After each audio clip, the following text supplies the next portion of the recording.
انا دلوقتي هكلمك عن مشروع ذا فالي من اعمار، اللي هو مشروع فيلل وتاون هاوسز. بس قبل ما اكلمك عن المشروع، خلينا نتكلم عن الفيلل والتاون هاوس اصلا في دبي. ليه اشتري فيلا وتاون هاوس واستثمر حوالي، لان الاسعار بتكون بتتكلم في 2 مليون 500 3 مليون، مش بس في زفالي، على مستوى دبي يعني عشان تملك تاون هاوس. بس لما بنتكلم في زفالي بنتكلم الافرج برايس 3 مليون درهم. المهم، ليه استثمر المبلغ دون ما استثمروش في شقه او في شقتين مثلا؟ ان اولا الفيلا والتاون هاوس انت عندك الملكيه كامله للارض، عندك الملكيه كامله، الاونر شيب بتاعه الارض بالكامل.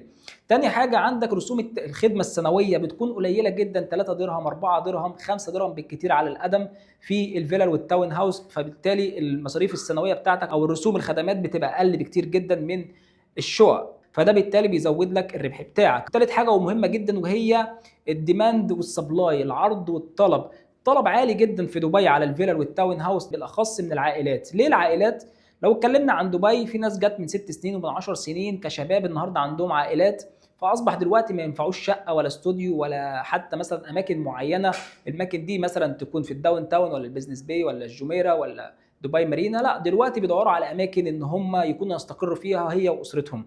فبالتالي الفيلل والتاون هاوس بتكون حل مثالي ان هو يكبر هو واسرته واولاده، ويكون عنده مساحه خارجيه الاولاد تلعب فيها بره مثلا في الحديقه. فده بالتالي زود الطلب على الكوميونتي او على الفيلل كوميونتي. غير كمان ان احنا عندنا حاجه مهمه، الذكر بالذكر يذكر، ان في ناس اشترت فيلل وتاون هاوس من 3 سنين واربع سنين في زفالي اللي انا بتكلم عليها بمليون و100، النهارده بيعملوا لها اعاده بيع ب 2 مليون 500، يعني اصلا او 2 مليون و200 ل 2 مليون 500. فانت بتتكلم في زياده ربح اكتر من 100%. ودي للاسباب اللي انا بذكرها دلوقتي، الطلب زاد، المعروض قليل، طور اعمار ذات نفسه وعليه طلب كبير جدا من المستاجرين، لان اعمار بيقدم لك كوميونتي فخم جدا، مش اي كوميونتي. طيب ايه الاسباب التانية؟ الناس اللي بتيجي من بره دلوقتي، في هجرة كبيرة من اوروبا، من الدول العربية على دول الخليج وبالاخص الامارات ودبي للسكن والاستثمار والعيشة. وضعنا عارفين ان دبي هي يعني بلد امن وامان، والامارات بلد امن وامان، استقرار، مفيش ضريبة على العقارات. فبالتالي فرصة كويسة للمستثمر وفرصة كويسة برضه للمستأجر ان هو يقدر يحصل على حاجة كويسة بسعر كويس، سواء ايجار او حتى تملك برضه. فالطلب برضه اللي جاي من بره خلق طلب كبير جدا. زي ما قلت لك، في هجره من بره، هجره مش للافراد اللي هو الشباب، لا الهجره دلوقتي للعائلات. بالتالي خلق طلب عالي جدا على التاون هاوس برضو والفيلا المستقله، نظرا لان الناس دي بره في الغالب هم مليونيرز بره، او ان هم عائلات. يعني اي حد هينقل على دبي فهو اكيد ماليا تمام اوكي. فبالتالي لما يجي على دبي فبيدور على حاجه يستقر فيها واسرته، بدل جو المارينا والجي بي ار، ده جو شبابي شويه، لكن جو الفيلل والتاون هاوس هو المناسب، لان هو في كوميونتي، في مول، في بزنس سنتر، في اماكن العاب الاطفال وحدائق، وفي مدارس وفي مستشفيات، كل حاجه موجوده عندك داخل الكوميونتي. فبالتالي بيكون مناسب جدا للاسر، وكمان هادي بعيد عن الدوشه والازعاج بتاع المدينه والاماكن اللي ذكرناها من قبل. فبالتالي ده برضو عامل تاني بيثبت ان في طلب كبير جدا على التاون هاوسز والفيلل. وعامل تاني مهم جدا هو الزياده المستمره في الاسعار الفيلل والتاون هاوس الموجوده. ليه؟ لان في طلب كبير، طلب للسكن وطلب للايجار برضه، فبالتالي الاسعار بتزيد والايجارات كمان بتزيد. ومفاجاه، وممكن ناس كتيره يعني تبقى مختلفه معايا في النقطه دي، بس انا بشوفها ان هي حقيقي وفرض الواقع، واثبتها لك. النهارده اللي اشترى فيلا او اشترى تاون هاوس بمليون و100 مليون و200، النهارده بيأجره ب 130,000، يعني بيعمل عائد استثماري يمكن صافي 10% بعد رسوم الخدمه. 10% الكلام ده ممكن تلاقيه في الشقق.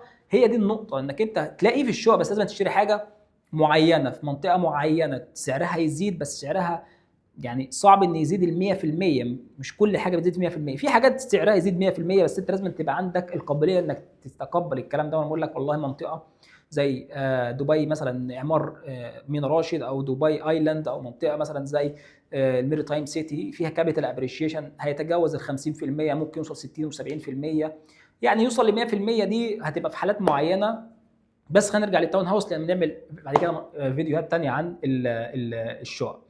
بالنسبه طبعا للفيلا الثانيه والتاون هاوس، بيوصل سعرها ل 100%، يوصل سعرها 100%. انا عندي دلوقتي نازل 4 غرف فيلا مستقله في زفالي ضمن المشروع اللي بتكلم عليه. 4 غرف فيلا مستقله في زفالي، الاربع غرف دي نازله بحوالي 5 مليون 500 6 مليون في الرينج دون، ومساحتها 3700 قدم.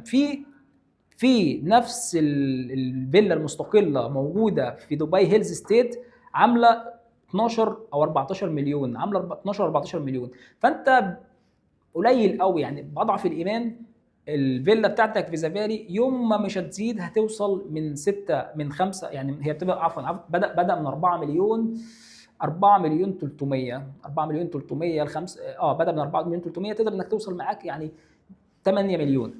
طب هتقول لي 8 مليون كتير، 7 مليون. وده يعني نقدر نرجع للترانزاكشنز والكلام ده، بس انت بيكون عندك القابليه انك تستنى وتنتظر لحد التسليم وشوف الابريشيشن اللي هيحصل لك، هتزيد لان انت واخد حاجه معينه، حاجه فريده في نوعها. حتى اصلا ده اول طرح ينزل فيه زفالي بنفس السايز ده اللي هو 3700 قدم كبدايه لفيلا مستقله. دي الاول كانت بتنزل سيمي ديتاج فيلا، دلوقتي نازله كفيلا مستقله، فدي فرصه كويسه جدا للناس. فاحنا دلوقتي عشان وقت الفيديو ما يطولش، هننزل فيديوهات تانية الفتره الجايه عن المشاريع وعن الاستثمار في دبي وعن الاماكن اللي تقدر تستثمر فيها، سواء فيلا سواء شقق، ونشرح عن كل منطقه. زي ما انتم شايفين خريطه دبي ورانا كلها، في عندنا مشاريع في بالم جبل علي، في عندنا مشاريع في دبي مارينا، في مشاريع في نخله الجميره برضو، وعندنا ورا في الداون تاون والبيزنس باي ودبي كريك هاربر طبعا اعمار، وشوبا هارتلاند 1 وشوبا هارتلاند 2. شوبا هارتلاند 1 خلاص، شوبا هارتلاند 2. وعندنا في الميدان، وعندنا كمان من زي ما قلت لك دبي ايلاند اللي هي جزر دبي ومينا راشد، وكمان عندنا دبي ميريتايم سيتي. تمام. فالمناطق دي كلها كويسه جدا جدا للاستثمار، تقدر انك انت تعمل فيها عائد استثماري كويس، كابيتال ابريشيشن، تستثمر فيها. زي ما قلت لك دبي ما فيهاش ضريبه على العقارات، كل ده ممتاز جدا ليك تستثمر فيه.